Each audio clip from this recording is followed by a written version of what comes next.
Welcome to episode 177 of Auto Off Topic. Hello, Brad. What's going on, Andrew? Not too much. I am talking into the correct microphone tonight. Yeah, I will say your microphone sounds much better over the air tonight. Yep. I'm thinking when we get to 200, I'm going to stop counting. I feel like that's a good stopping point. Well, I mean, we need to have some kind of account in order to, I don't know, just identify the episode. I mean, it's in the notes. You could figure it out. Okay. We'll just won't tell people. Well, no, it's in when you upload them. Episode 201. I mean, secret number. Yeah. What have you been up to? Not a ton. I did a nice scenic drive today in the Eclipse. Went out and got lunch somewhere pretty far from home and came back. Yeah, I saw you. Other than that, You did one the other day too, or no? Or where was that gas station picture, or the fake gas station? Yeah, that was a week. That was a week ago. Martin Luther King Day. I was off, and nobody was around, so I took a ride up by myself. That was up in Yarnell, Arizona, which is unfortunately famous for where the 19 firefighters lost their lives battling a wildfire a few years back. Oh, that's right. So, neat little historic town. Some interesting things. Apparently, that gas station that I stopped in front of is a residence now. Somebody lives there, which is pretty much my dream. So, kudos to them for restoring an old gas station and living in it. Yeah, that's neat. Pretty neat place. Yeah, definitely neat place. I do have a correction. Oh, yeah? From last week. We were speaking about watching Volvo's drag race at the Roadkill Zip Tie Drags. Right. And I mentioned the fact that the thing ran like nines, so it probably wasn't a four-cylinder Volvo motor anymore. Right. And I was quickly corrected by friend of the show and previous guest and co-driver of Spaghetti Rally Car, and also multiple Volvo owner, that red blocks can do 9-second quarter miles, which a red block is the name of the four-cylinder Volvo engine. Yeah, it's the iron block one. Yeah, the B21, I think it's called. So I did a little research. Yeah, so they're painted red, I think, is what from the factory. I think that's why you call them a red block. I would guess that's what they call it, a red block, yeah. But I did a little research and found out what the fastest red block Volvo on record is that still has a relatively stock engine instead of a swap. Mm-hmm. In a C70 in Europe, which here is a front-wheel drive car and is there too, but it's a tube chassis full drag car, still has a four-cylinder Volvo red block with a 16-valve head. The car runs, or the fastest run is a 720 at 190 miles an hour. Whoa. And that's a... Yeah, exactly. Is that a European quarter mile or a... I believe the European quarter mile is the same as an American quarter mile. So I think we're okay. Well, sometimes they do like eighth mile there, so...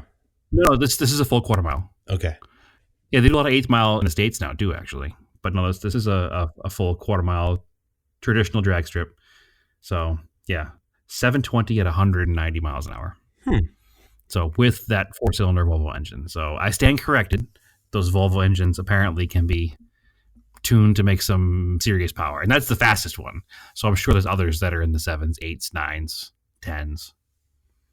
But obviously it's a guy named Per Eriksson, who you would think would be driving a Volvo drag car. Yeah, that sounds accurate. So he is. So yeah, it's a B21 powered, rear-wheel drive converted C70. So I don't know if the C70 came with a B20. I probably could have, because they made that engine until 98. I'm not sure if there's a front drive variant of it, but I guess there must have been. So, but yeah, the B21 is kind of, it's almost like Volvo's 4G63. They made it from 74 until 98. So yeah, it was kind of in everything for a long time. But anyway, that's my pedantic correction for the week from last week. Okay, fair enough. Yep. Don't want to get our Volvo facts wrong. Okay. Daytona 24 hour, Rolex 24 hour. that wrapped up today, actually. Yep. We were talking about it earlier. Started watching it yesterday. Um, Pretty interesting race. It didn't rain this year, so they managed to break the lap distance record. Yeah, Of by a good margin too.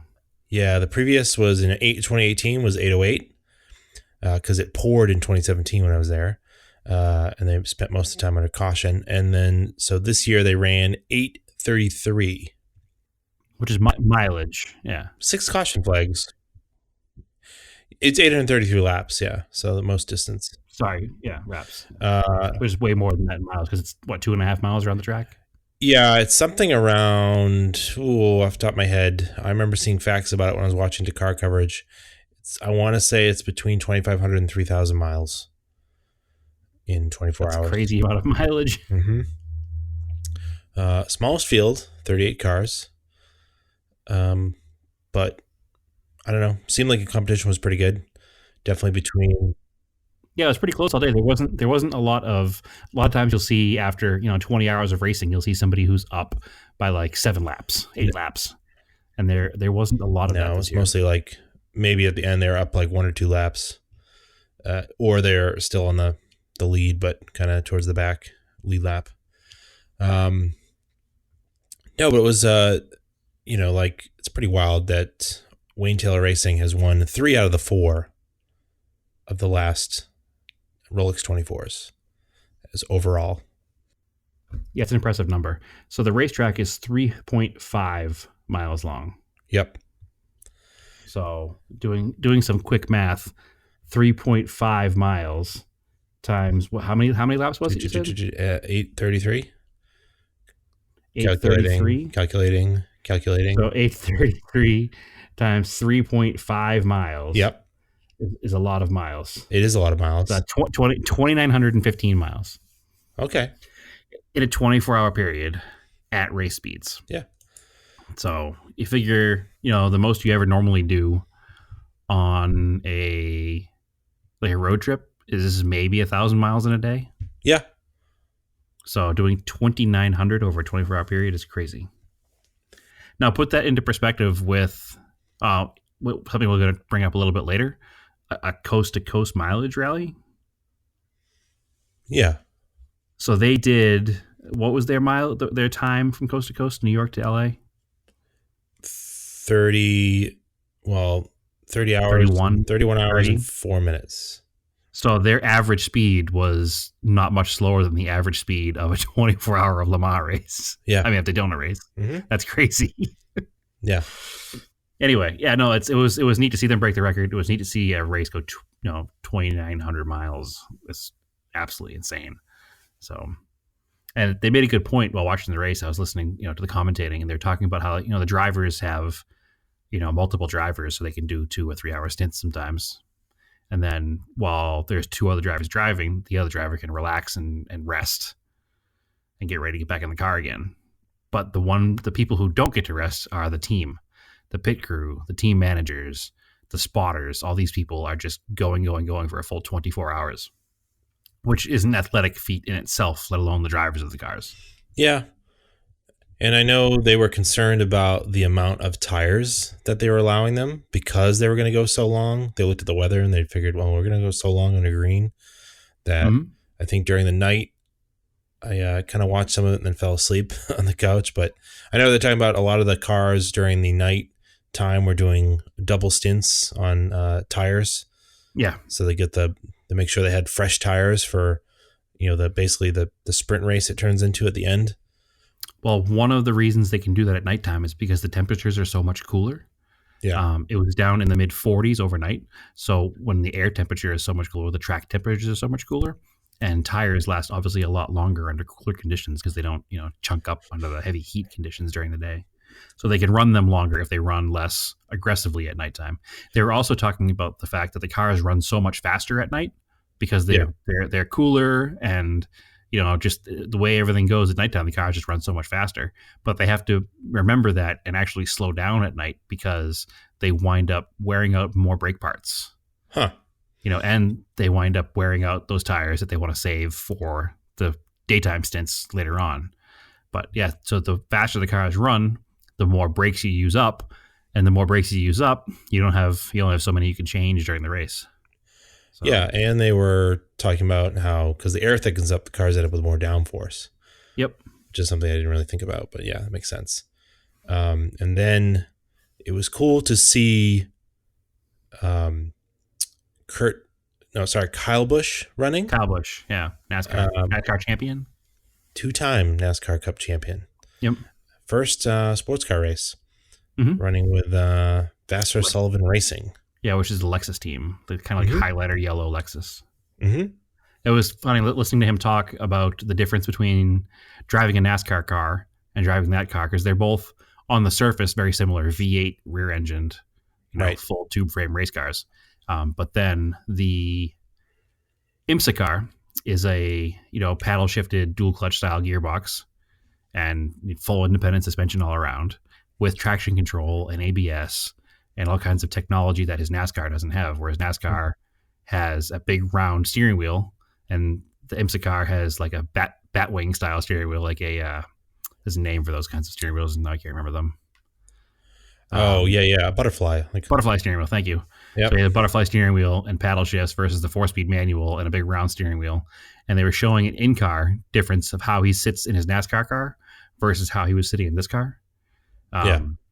And they were talking about the era of IMSA racing that we're in now, that the technology has come to the point where the gap between a super professional race car driver and a gentleman racer has closed because Yeah. all of the cars have all these, traction aids and braking aids and dual clutch automatic shifted gearboxes, and they're a lot more driver friendly than they used to be. It used to be that a gentleman racer could go out and set a decent time, but a professional racer would just mop the floor with them. Whereas nowadays the gap is a lot smaller. And one of the big things they were talking about his advantage as a NASCAR driver is drafting, knowing how the drafts work, experiencing the Mm-hmm. cars being really close and doing drafting, where a lot of the sports car drivers aren't as used to the drafting on the high speed ovals. So Yeah. they were explaining the side draft, Yeah. which I don't know if you heard that part of the broadcast. I didn't know I, how it I worked. well, I didn't see it. I didn't hear that part, but I watched him do a side draft, and they're like, oh, there Yeah, he goes. He's doing a side draft. yeah. Do you know how the side draft works? No, but I know the term, but I don't know exactly how it works. So what they do is they take the front quarter of the car, like in front of the wheel, and they put it behind so they put like the driver's side front corner of the car next to the passenger side rear corner of the car they're passing.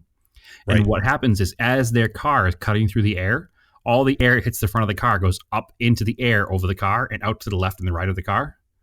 Yeah. And so as the air goes up and over the car and pushes off to the left and right, all that expelled air actually hits the spoiler of the car that he's side drafting and puts a ton more downforce on that rear spoiler. And it gives the effect almost of dragging the brakes on that car. Oh, so it slows the other car down. So it doesn't actually pull you make their back? car faster, it makes the other car slower. Oh, weird. Right. I had no idea how that worked. I mean, I've seen it done in NASCAR and I've heard the term, but I wasn't quite sure of the actual physics of it. And hearing them explain it, because Dale Earnhardt Jr. was actually one of the commentators of the race. Yeah, So he did a great job. Yeah, it was honestly, I didn't even know it was him when I first saw him. Yeah.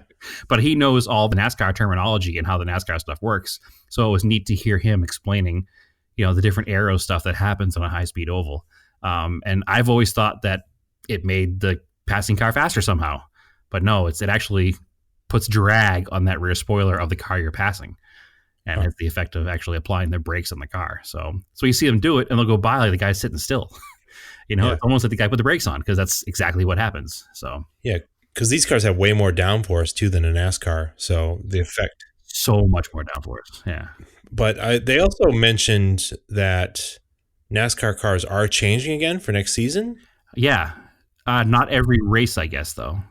Yeah, they're going to run under spoilers. They're going to run center lock wheels, among some of the bigger changes. I think the biggest change is the independent rear suspension.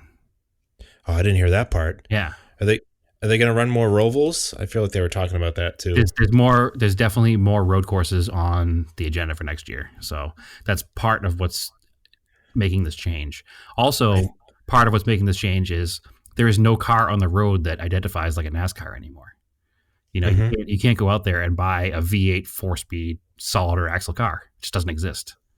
Right. So now they're adopting to a little bit more modern style of a car. It's still going to look like a NASCAR. It's not going to be any drastic change. It's not going to be like a stock Camry body with a tube frame under it. It's still just going to be a NASCAR style race car, but they're adopting a few more technology changes for next year. So, It almost sounds like they're going more towards like an Australian touring car yep, style. yep, which is going to be good. Yeah. It'll make you watch a lot more races. Yeah, I mean, they do need to do something to get people back. It seems like viewership's probably down. They're Viewership's trying down a different. ton. So the traditional NASCAR fan has not been watching NASCAR. Yeah, So you might as well go after a different demographic now then. So let's make and racing more exciting. Let's make it more modern. Let's make it more relatable. And let's make it more like what successful racing series the rest of the world are doing. NASCAR does own IMSA, so maybe they're pulling some knowledge from IMSA to try Yeah, to. possibly. And I like it when I see a NASCAR driver jump into a sports car series. I mean, Yeah, watching Jeff Gordon run with Wayne Taylor Racing a few years ago, that was super yeah. cool. Or speaking of Dale Earnhardt Jr., when he ran with the Corvette racing team. Yep. Yeah. No, it's cool because they really are.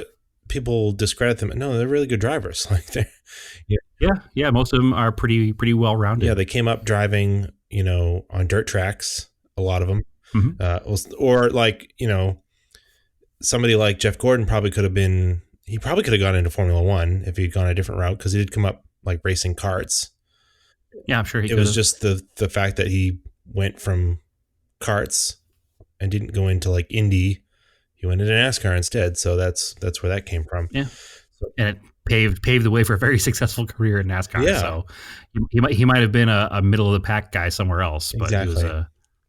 he was a superstar at NASCAR. I mean, you couldn't attend a NASCAR event in the '90s without seeing a sea of rainbow shirts, Yeah. which is a subtle irony there, but we'll leave it alone.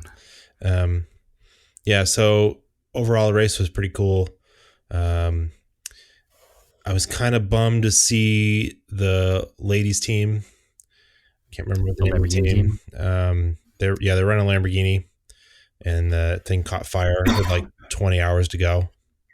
Oh, did it really? Yep. 'Cause I saw it stalled out in the nighttime sometime. Yeah. Is that when it caught fire? No, it was like this Okay. morning when I got up. I had just turned the TV on, and um, what I forget the driver's name, Christina something. Did you say 20 hours to go or 2 hours to go? 20. Sorry, it was 20 hours have gone 20 hours by. passed. Sorry, Okay. 4 hours to go, and That makes more sense. Because last night, when like 4 hours had passed, that car stalled at the entrance to pit lane. yeah, And they had to tow it in. And it was actually infuriating watching them tow it in because they kept letting the tow strap go slack. oh, And then they'd pull it and just jam the car forward. Oh. And then strap would go slack again. And I was like, no, drag the brake. yeah, But I'm sure that a race car, you can't just drag the brake like that. I'm sure there's some reason they know what they're doing. But it was funny because I was sitting here being very frustrated by it. And Naomi was sitting next to me like, I'm sure they know what they're doing. And then Rutledge Wood, who was the pit commentator, which is also an awesome addition to the race because he did a really good job as well, came on and he's like, well, I guess they don't know how to tow a car. He's like, they didn't come up in the woods of Georgia towing cars around all over the place. Yeah. So that was really funny. And then speaking of 4 hours in, watching the number 7 of Team Penske, that was being driven by Castro Neves, Yes. got spun by the number 5 Mazda. Harry Ticknell, and I mean, like the car was wrecked, and Castro Neves was fine, and but his reaction on camera, like he was so mad. It was like kind of funny how mad he was. It was very genuine. Yeah. I'll put it that way. It was like how you would be if you got in an accident and it wasn't your fault Yeah. and somebody else crashed you out of a race 4 hours into a 24-hour race. He's like, it's 4 hours. We have 20 hours to go. Like he's like, I was trying to go easy. There's no need to try to like pass him on the inside of that corner. He could have just waited and gone around I will him. say that. What was the Mazda driver's name? Sorry, I'm a Harry horrible with Ticknell. names. Okay, so Ticknell's apology afterwards Yeah. was pretty genuine. It sounded. He was like, "I was racing him. Maybe I shouldn't have. This is going to be my fault. I apologize." So at least he came clean and said something. I was actually rooting for the Mazdas this event. just because they've had such bad luck in endurance racing. I mean, since the dawn of time, since the dawn of Mazdas in endurance racing, they've had a lot of hard luck years with, the exception of a couple of bright spots here and there in their, four rotor 787, 767B days. They've had some real tough luck in endurance racing. So it was nice to see them finish in the top of the pack. Yeah, the penalty was a real bummer. The leading Mazda team, the white car, I don't remember the team's name. Really bad with these type of stuff. This is why we're not a race commentary podcast. So we'll take your hate mail. But I know he did get, and the driver and the team did end up with a drive-through penalty because they accidentally passed under a local yellow. And they showed it. It's at night. It's dark. It was super hard to tell. But they passed out of class cars. Exactly.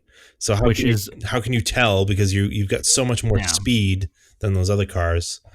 So it was kind of lame, but whatever. They took it, and I know they did kind of come back, and then the winning Cadillac team had a drive-through penalty too for a pit lane speed limit. So yeah. No, it wasn't pit lane speed limit. They were coming down. Oh, the red light at the end of pit lane? It literally flipped on as he was about to exit. Like, it was kind of BS, but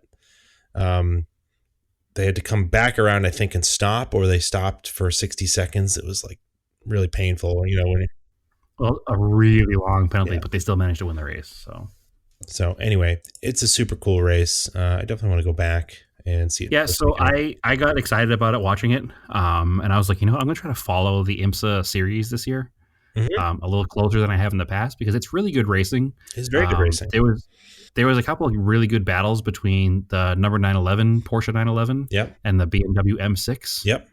And it was really fun watching the two of those cars duke it out on track. And then the number 911 and the number 912 Porsche were actually battling each other, much, I'm sure, to the dismay of the team. Yeah. But there was a lot of really good racing. So I was actually looking at the schedule for the rest of the year. And the race in Long Beach is in April, I think. Yeah. And living out here, it's not a huge commitment to go to Long Beach for a weekend. And you can go see drifting. A ticket for the whole weekend of the event, the 3-day pass, is $100. Yeah. So there's IMSA, IndyCar, drifting, and stadium super trucks. Yep. All on the track over the weekend. So we're definitely going to go to that. We've already made the choice for that. Yeah. I can also drive to Laguna Seca. There's an event there. Yeah, and they're so they should be going. I think Sebring is next because they kind of stay in Florida.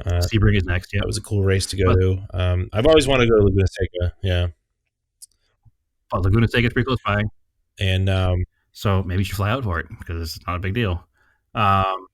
Also, I'm going to happen to already be in Michigan the week up leading up to the Belle Island Grand Prix, which has the IndyCar and the IMSA race. So we may just go to that too because we're going to be there anyway. Yeah, I think they usually do that, and then they go to Watkins Glen, and then they go to Lime Rock, which I still have not been to Watkins Glen. I really, really need to go to Watkins Glen for something. Yeah, it's on the schedule for not something. That far. I still want to watch. I still want to watch NASCAR there. Exactly, it's not that far. So it's only 6 hours from here. Yeah, we talk about it all the time. This might not be the year with having a baby on the way and a 4-month-old baby at the time, but we'll see. Yeah, for you, not me. Yeah. Stephanie put on the baby registry some baby earphones or headphones, so ear protection. I think 4 months is probably not good for baby at a NASCAR race. Whatever. Probably Lime Rock though. It's a lot quieter there. Probably the Historics. Yeah. It's a lot. The Historics are fine. It's a lot quieter. Yeah. And that's later. That the baby's almost 6 months old by then, so that's fine. Yeah. Anyway.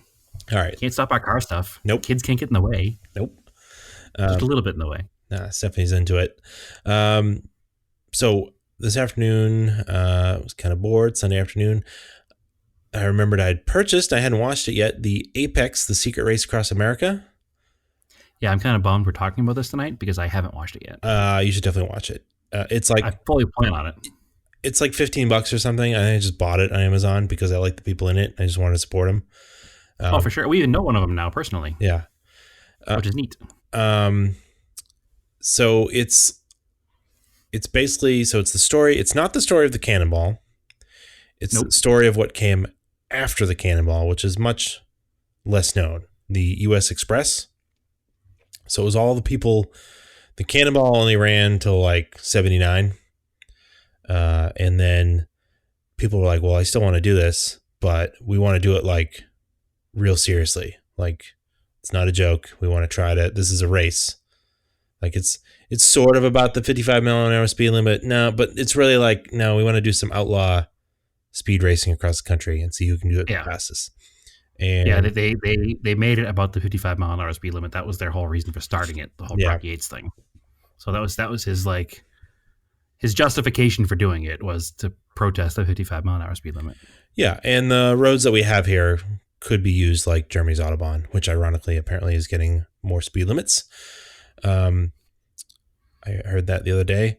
So Well, it's also that's probably the factor of the manufacturers making cars that can do 235 miles an hour. yeah, but it's super cool. It's so that it's all old footage from the 80s. It's like such an, and they even say in the movie, it's like such an 80s thing, like just people being completely insane, doing crazy things with these cars. And then apparently, so when you watch it, you'll notice that there's a woman riding with them that's filming it, and they don't really mention her name that much. And I kind of missed this story, but her name is Corey Wells. Okay. And if you remember, like back in 2012, there was promos for this thing called 32 Hours and 7 Minutes for a movie. And it was going to be about the U.S. Express. And I guess part of this was she got Alex Roy to help finance making this movie. And part of that deal must have been her also filming his attempt. So the attempt that they show in the movie is from like 05 or 06. Oh, I was mistaken. I thought this was about the most recent attempt. No. Oh, so you don't know somebody in this movie. Never mind. No. So Alex Roy did not want to release any of this stuff till the statute of limitations was up. I mean, that makes an honest amount of sense.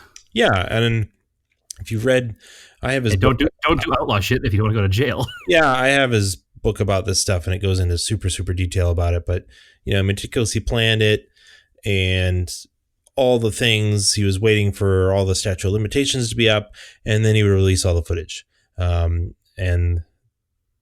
But anyway, I vaguely remember this movie being teased, and then wondering what happened to it, and then I kind of forgot.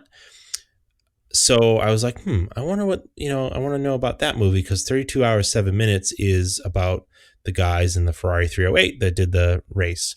And I guess a lot of people didn't believe them that they did it in 32 hours and 7 minutes back then. Right. They just didn't know. So they just couldn't figure out how they did it, because they claim they do like 3 speeds. They do stopped 55 miles an hour or 155 or whatever the top speed of the Ferrari was. So they'd go from 0, 55 flat out. And they do 0 when you have to fill up, 55 when you had to because there was police around, flat out the rest of the time. And people are like, that seems like a really, like, your math doesn't add up. It's kind of weird, but it's probably possible. So the movie, I don't want to spoil it too much, goes in the whole explaining how all that worked out.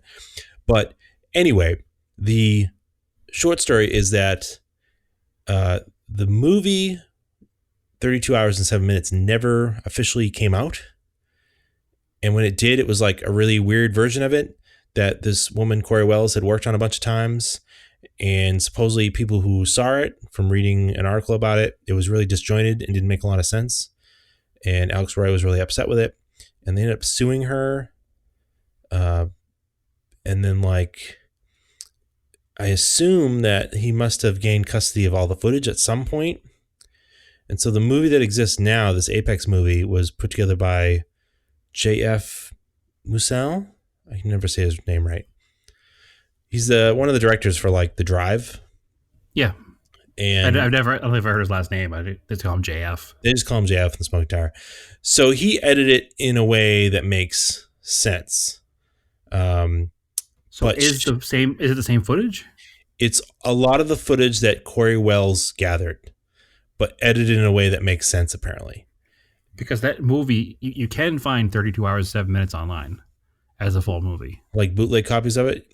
I guess you could try to watch it. I mean, the whole thing's on Yeah, YouTube. so I guess you can watch it, but it's not. It doesn't make sense when you watch it. It's kind of weird. Hmm.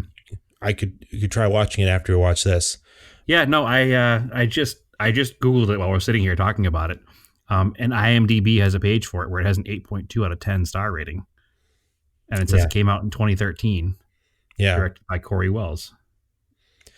Yeah, it's weird. So this apparently is the. I mean, this was a really great movie, really well done, but she gathered a lot of the earlier footage from these guys that ran it in the '80s that had since passed away. So when you watch it, it's all you can tell it's old. It's early HD movie. It's not like super Right. clear like modern stuff.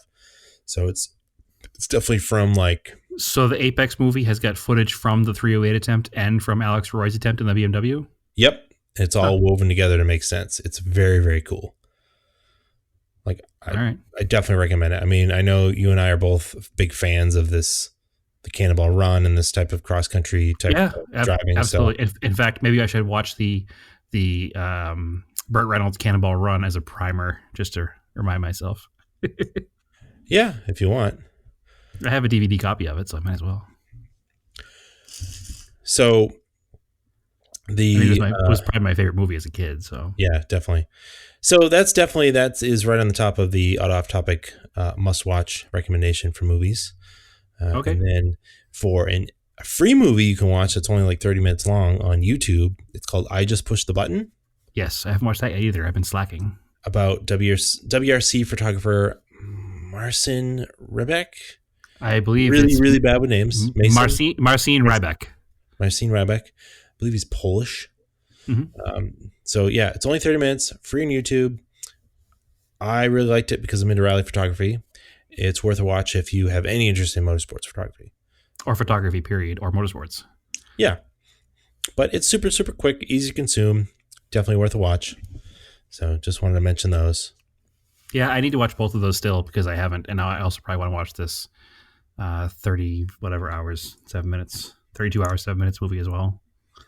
Yeah, I literally just found the whole thing it's uploaded to YouTube in segments, but then they're all put in a group so you can watch it all the way through, which I'm sure is questionably legal, but it's there.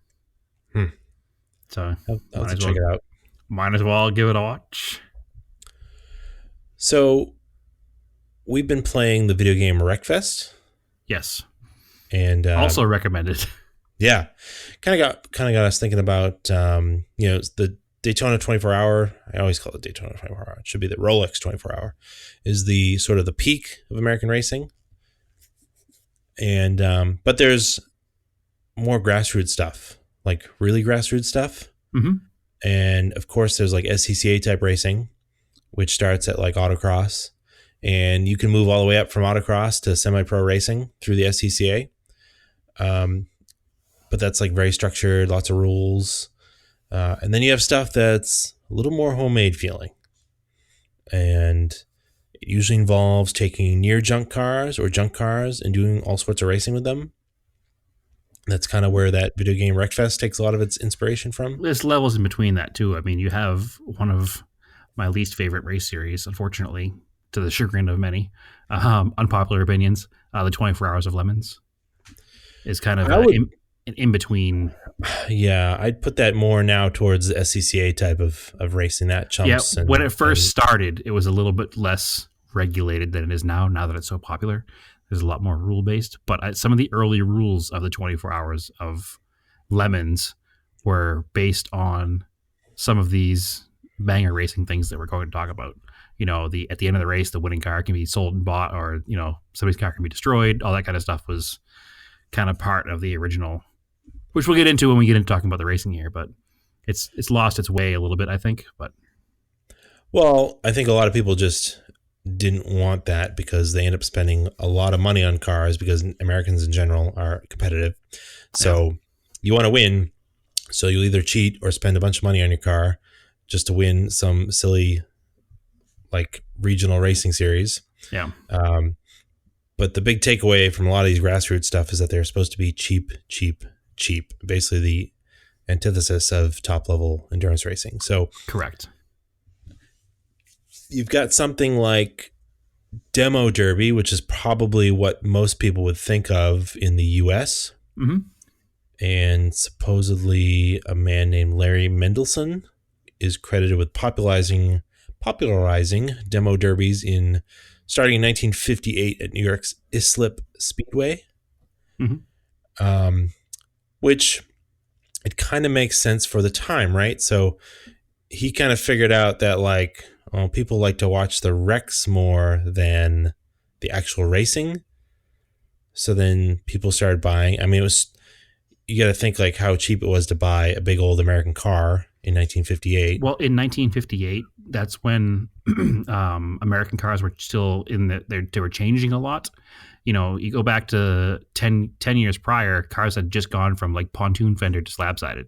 So there were tons of improvements being made every year in American cars, and people were just constantly buying new cars.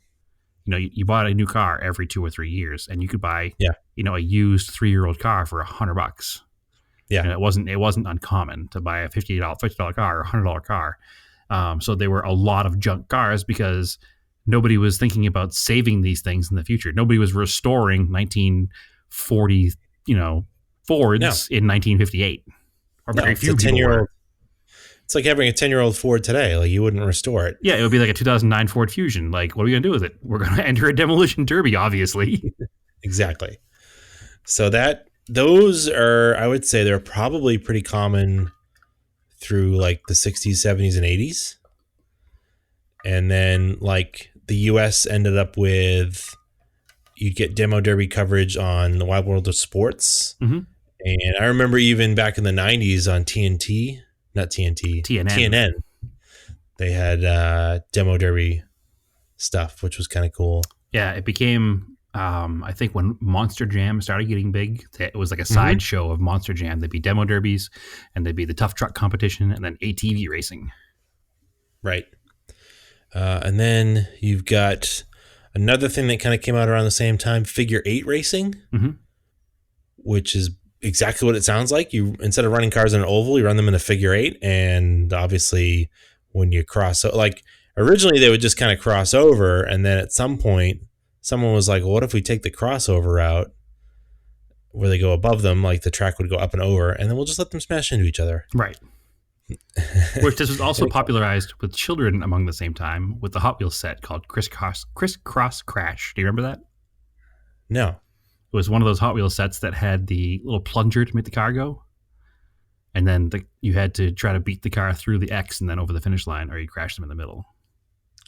No, I remember slot cars had this setup, though. Which was a dumb idea because slot cars are too expensive to replace. Compared to a Hot Wheels car. Yeah, I guess. And then you've got banger racing, which is more of a British style of racing, I guess.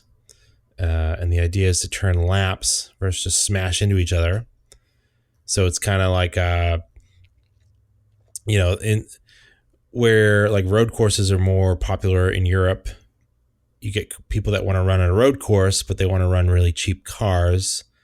So it was kind of limited to, you'd have to use something that was rear-wheel drive, a four-door sedan, nothing mid-engined.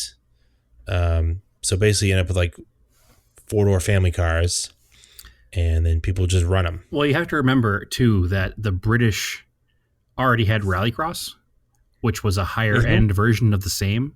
So their Rallycross was very much like World Rallycross that you see now, but it was usually retired WRC cars. And they would run them in these, dirt/pavement race courses, and they'd beat and bang off each other all the time. But it was a very high-end sport to get into because they were literally used rally cars and WRC cars. So I think banger racing is almost a grassroots interpretation of that. Yeah. Because the reality comes down to it is car people just want to have fun with cars. Yeah.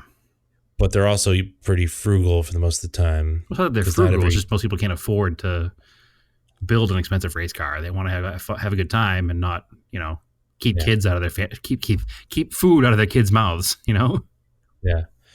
So I was wondering about spectator drags. Is this like a New England thing? Yes, Seekonk Speedway. Yeah, Yeah, that's I've seen it like up in Maine and then in Seekonk. yep. So it's specifically like a New England thing. Yeah, it's very close to the banger racing, except you're not supposed to crash into each other. No, but people do, Some people are assholes, and they do. Yeah.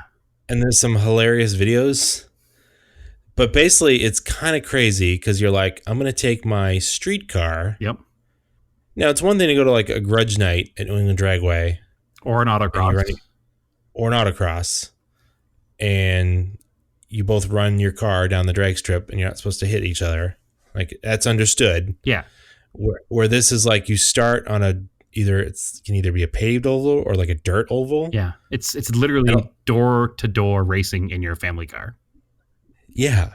It's And I've seen wild. some like really mismatched cars, like an Evo versus like a rear wheel drive Camaro on the dirt, Yeah. and like somehow the Camaro keeps up decently. Yes.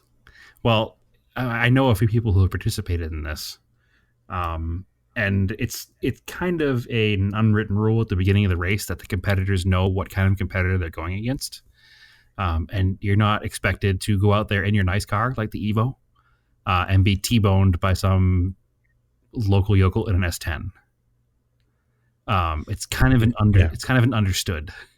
So I know friend of the show Leon, who's a DSM guy, has runs his Mitsubishi Expo LRV or Eagle Summit, yeah, actually the Eagle version of it. He runs it up there, much to the delight of the fans because they love it because it's a little tiny minivan that has like a 500 all-wheel horsepower 4G63 in it. It annihilates everything. Um, and he's never had an incident there where somebody smashed into him. So right. it's generally understood that you don't do that. But then there are videos out there of a guy lining up in like a beautiful fourth gen Camaro or Firebird, and some guy in a '86 Jeep Cherokee just as the green flag drops, the guy just turns right and just smashes him out of the race, Yeah, which is like pretty ballsy and pretty shitty too. yeah. So yeah, I spectator know. drags is funny. I know. I found another one where there was like it was on bangshift.com. It was about one in Maine where the two guys just ended the race in a fist fight. Of course, why wouldn't you? And that was one of those ones too where I think I remember the one you're talking about. It was like a really nice Jeep Grand Cherokee, and the guy next to him like a pickup truck just smashed into him. No, this was a guy in a crappy Dodge pickup truck and a crappy Dodge Neon. Oh, okay. So it was Like, why are they fighting each other? right because they were drunk, Yeah, which you're not supposed to be when you do spectator drags. But knowing where they take yeah. place, I'm not sure that's exactly the truth. But I was just like, I was just wondering. I was like, I think that's like a specifically New England thing, which is kind of Yeah, I weird. don't know about it anywhere else. It's generally I, done with like junkyard bound Dodge Neons and Pontiac Grand Prix yeah, and Dodge Ram pickup trucks. It's not generally the Seekonk Speedway one. You'll see some nicer stuff down there. yeah. Because then there's usually like a class for it where you can have, like circle track cars, but they're made from like normal junk Right. sedans. It's like the step before they Or, become demolition derby cars. like I know Jordan and Liz from Iron Oxide have bought parts from people that run circle tracks with Volkswagen, like Mark IIs. Yep. Yeah, we bought actually the trailer they had came from a Scirocco racer. He's got Yeah. a Volkswagen Scirocco body with a tube frame chassis under it. Yeah. And I think when the last guy that got another engine from had like a Mark II Golf with an ABA, but with a big carb on it instead of the fuel injection. That's exactly what the Scirocco was set up like too. It was a Holly, 850 on a little four cylinder. And the guy was It's like just all funny. excited to fire it up for us. So we went to pick up the trailer. Inside of his trailer, just straight piped four cylinder, big cam, big carb. It was pretty ridiculous. Actually, super nice guy, but he actually races at Seekonk. So anyway, And I think they used to do, well, they still do it. The Halloween Howler, yeah, that's at Star or Lee or both. something like Yeah, that. Star Speedway. But it's kind of like an enduro So it's car actually demo similar to race. what we're eventually trying to get to the topic of here, which is the banger racing in Europe. because the point of the Halloween Howler, I mean, there's so many cars on track that they're almost Yeah. lined up 2 by 2 all the way around the half mile. So there's not Yeah. much room to do anything, and It's a traffic jam. it pretty much turns into a demo derby. I Yeah. know that the guy I was involved with the building of one of these cars a long time ago. One of the Hmm. techs at the Mitsubishi dealer I used to work at built one out of an old Lincoln that was out back. Yeah. And it was basically just like reinforce the bumpers, kick out all the glass except for the windshield. And then he made the mistake of filling the entire trunk with cement because he thought it would Okay. protect the car. And Just drag it on the then he ground. quickly realized the car didn't move very well anymore with thousands of pounds of cement in there, hundreds of pounds of cement in the car. So anyway, that was an offside story. Yeah, that was not fun. They tried to take the cement out of the trunk. um, yeah. So that brings me to my favorite version of this, which is folk racing. Correct.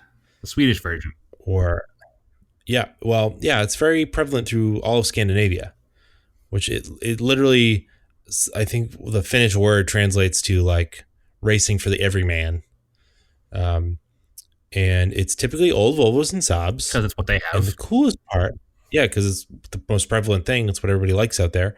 Um, well, part of it is too that you need to have a rear-wheel drive car or a front-wheel drive car. It just has to be two-wheel Mm-hmm. drive, and I'm sure old Volvos and Saabs are like $1 out there. And then the coolest part is that after the race, everyone's car is entered into a lottery, or at the end of the day, and anyone can buy into it for a really low fixed price. And then if enough people buy tickets, I guess it's usually 5 for a single car, then it gets raffled off.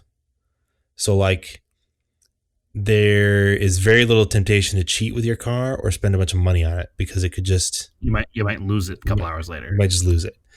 Or like if somebody likes your car, they can just buy it and then use it, which is kind of cool. Like I kind of like this idea. Like it makes it way more like for the people, I guess.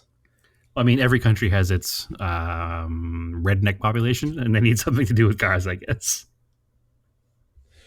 Yeah, but it's like, I don't know. It's like people get really carried away here in the US, even with like junk cars and racing them, and they like spend a bunch of money on them, a bunch of time on them. And it seems like they literally just go out in Scandinavia here and just run them and hang out with their friends and fix them and then run them again. And it's kind of like whatever. Like you're encouraged to not smash into each other or like purposely T-bone anyone. You know, it happens, but But if you see like pictures of these cars, they've clearly been run into things in the past. yeah, you might knock off each other, but you're not supposed to like purposely None of them try to have hurt straight anyone. panels, basically. There's a documentary about it where you can watch them, and all of the cars are destroyed. Yeah, it's got that very like hand beaten panel look, Yeah. because it's been the panel's been beaten many times back with a ball Yep. peen hammer. It's just like got tons of little dimples on it. It looks like an orange Yeah. skin. Exactly. Is really what it looks Yeah, like. it's basically like 850s, 240s, Saab 9000s, and Saab 900s just out beating and banging off of each other. I mean, again, to make the same analogy with rallycross, it's very similar to rallycross, just with cheap cars. You watch rallycross, they have these $250,000 race cars that they beat and bang off each other at each turn. This is the same thing with a $300 beater. Yeah. So a lot of people talk about the giving cars a folk racing death, or like losing old cars to this type of stuff. Okay. So I don't know if you have any. I don't know if you have any feelings about I this. mean, you already know I do. It's why I don't like lemons racing. Yeah. I think there should be a set of standards that a car has to meet before it can be ceremoniously destroyed in any kind of on purpose aggressive racing. But I am also strange, and I have I'm very sympathetic to old cars. I like to see them last forever, and Yeah. not everybody shares my opinion, obviously. But I have a really hard time. Like, even when we talked about doing this subject for an episode, it kind of like pulled at my heartstrings a little, because I think about all of the big full size American cars that have been destroyed over the years, that were still obviously running, that have been destroyed over the years through demos and derbies. And Yeah. listen, I get you can't save every car, and a very close friend of ours says as long as one perfect example remains in a museum, who cares what happens to the rest? I Yeah. can't quite get that down with it, but I also like to have fun in cars, Yeah. And during the research, I did find out. So the mid 60s Chrysler Imperial which there's not apparently enough left. is Yeah. banned. Yeah, but apparently it's banned in a lot of these things if you manage to find one because it was like super resilient to demo Oh, derbies really? and stuff. That's pretty awesome. Yeah. But yeah, I would love to Whatever find a strange. very nice condition mid '60s Chrysler Imperial to drive on the street, because that's Yeah. yeah. Yeah. I Fair enough. mean, I don't know. I have a hard time with it. I'm trying to not get. Well, it's why I own a ton of cars, because even though they're junk, or not all of them, but a good number of them, to a lot of people would be junk, I get emotionally attached, and I can't separate that from the car ownership. I look at this old running Volvo 240 and I'm like, I want to drive that. Yeah. Well, at least the big thing is that a lot of these cars, the popularity is kind of down on these events, but at least in the US, but a lot of the cars that are available now are just crappy late 90s, 2000s front wheel drive cars Yeah. from like there's literally a million Toyota Camrys and like Yeah, no, and there's no love lost for me with those. crummy Chevy Malibus that can be just smashed into pieces. I guess I say there's no love lost with me, but I have this issue in my brain where I'm thinking 30 years down the road. And I'm like, man, in 30 years, a 97 Corolla might be cool to me. Maybe. I mean, So I know you won't be into like a 2000 Chevy Impala. I don't think I will be, but when it's 35 years old, maybe I'll be like, that's a clean one. I drive it. Man, I remember when those were new. They're so cool.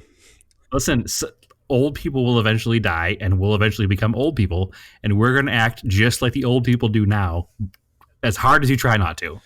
So it will happen. No, because all these muscle cars are still going to have the same style, and all these new cars don't have a lot of style to some of them. These newer commuter cars. See, that's the old man argument. All these new cars look the same. Yeah, well, There's some all cars cars that don't have that great. in the 50s too. Yeah, but I don't know.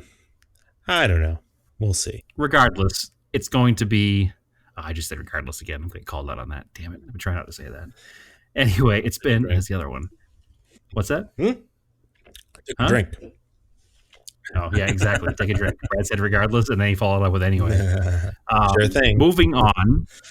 So, yeah, yeah. I'm learning to respect this stuff a little more than I used to.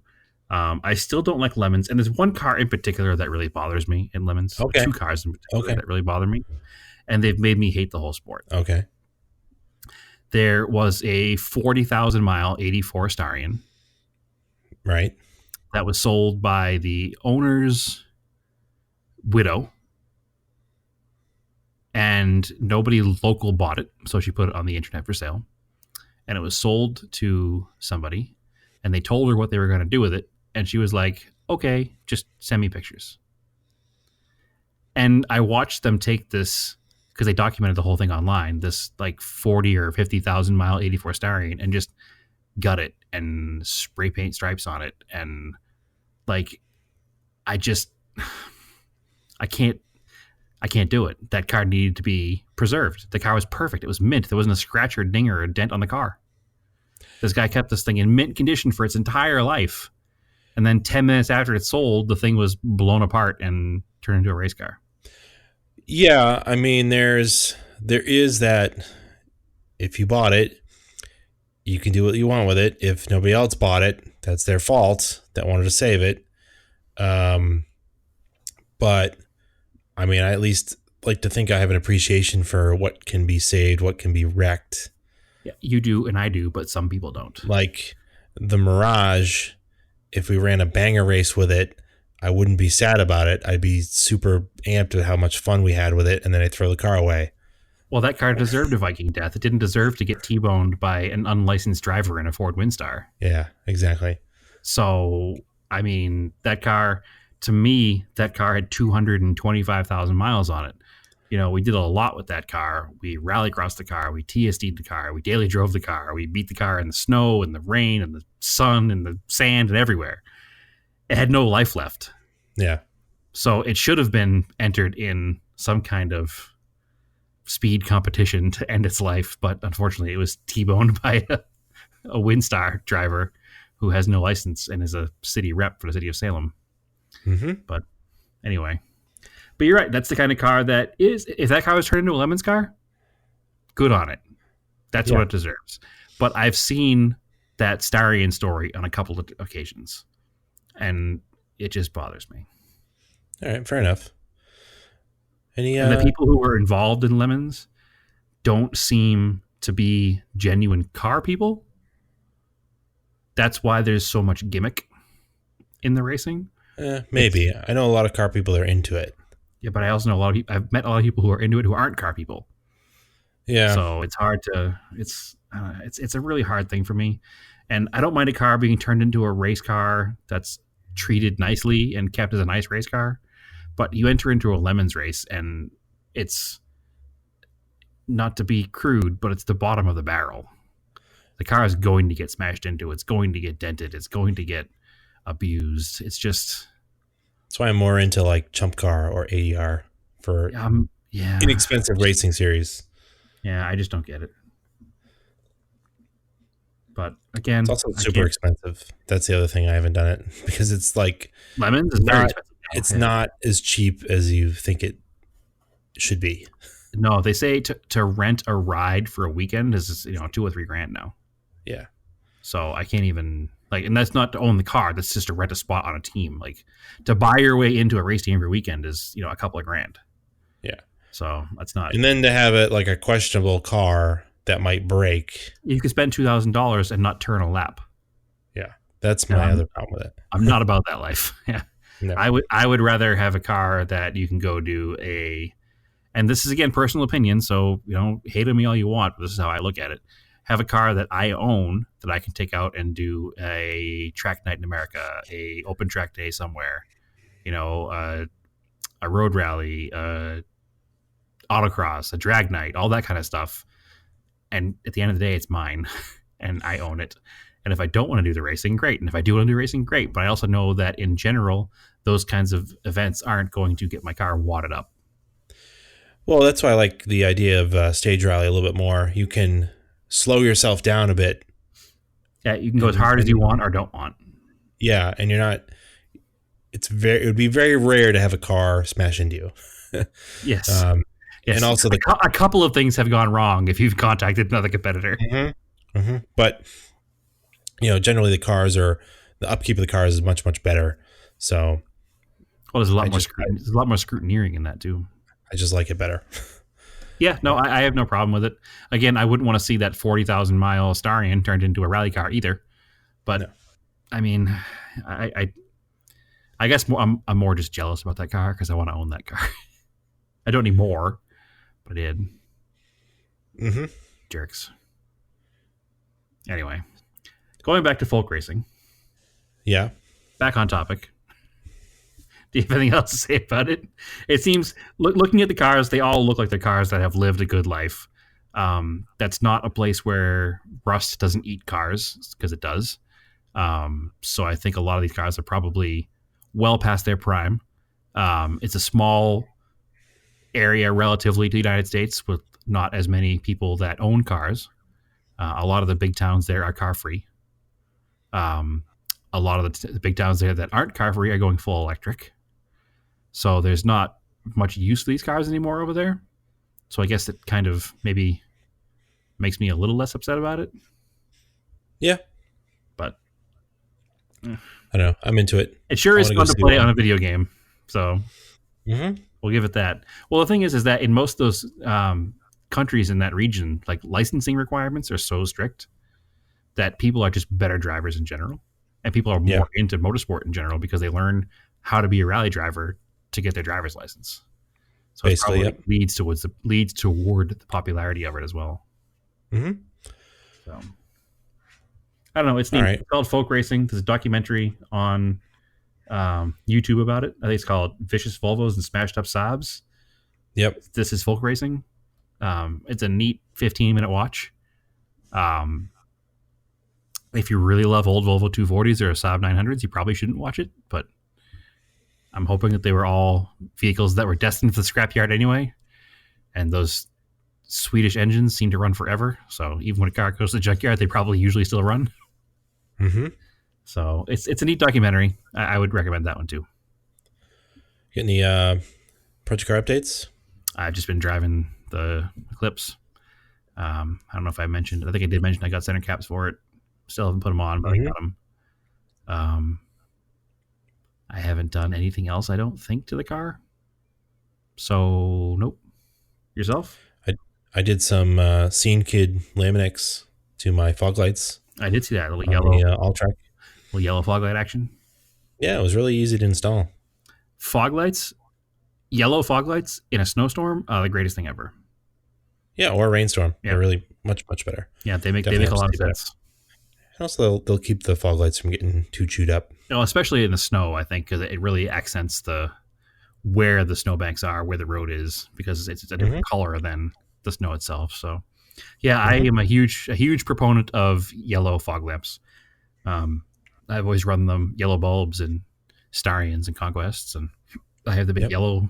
yellow ones on the front of the Colt. So, big fan. And then a random story.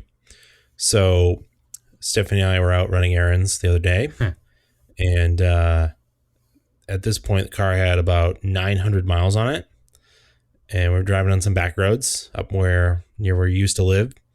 And out of the corner of my eye, I didn't even see it towards the center of the road. It was like a bird, like a big bird, and then it like A lifted big up. bird, was it yellow? No, it started to like fly, but it was carrying something. I was like, "What the hell?" And we like, it was too. It happened so fast. I like came off the gas, couldn't even really slam on the brakes because there was people behind me. It was airlifting a dead squirrel from the road.